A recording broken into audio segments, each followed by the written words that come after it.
Well, we could briefly have blizzard conditions for tomorrow morning for Friday, March the 6th across parts of the Denver metro area. It's not going to accumulate to a ton of snow, but it will make things pretty messy. And if you're heading to or from the mountains, it looks like it's going to be a pretty rough go basically all day tomorrow, but lots of fresh powder in time for the weekend. So let's get into those details. Let's start things off with the Denver metro side of things. So a cold front will move through tonight, moves through somewhere around midnight, maybe just before midnight. What that front is going to do is going to kick up those winds, give us a sharp north wind, and that'll of course drop those temperatures. We're going to go from a high of about 70 degrees today on this Thursday, March the 5th.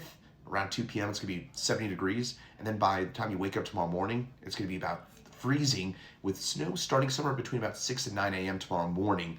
And that snow will briefly be heavy and it's going to be pretty windy. So I think that travel will be disrupted tomorrow morning. That the end of the commute, I would say 8, 9 a.m., maybe 10 o'clock, that's when it looks like we'll have some really heavy snow, even the possibility for a bit of thunder snow, parts of the South Metro area as well. But this isn't going to last all that long. This is going to last for maybe an hour or two. And then once we get to about 11 o'clock or noon tomorrow, it'll still be snowing most of the afternoon tomorrow. It'll be kind of gray and cloudy, but the snow is going to be done accumulating by about noon. And tomorrow afternoon, it'll be lightly snowing. In fact, we'll probably get some partial melting during the day because temperatures will be mainly above freezing in the metro area. Mountains, heavy snow throughout the day. Tomorrow could have some snow squalls, some bursts of snow.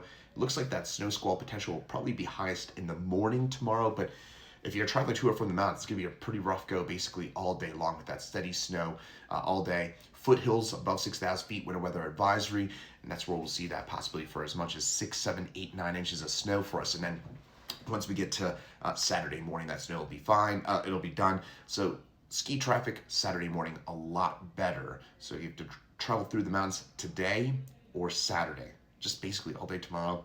It looks pretty rough, which I know is not the thing you want to hear if you're heading to or from the mountains, but if you are traveling through the mountains, just have a lot of extra time and be ready for a slow go.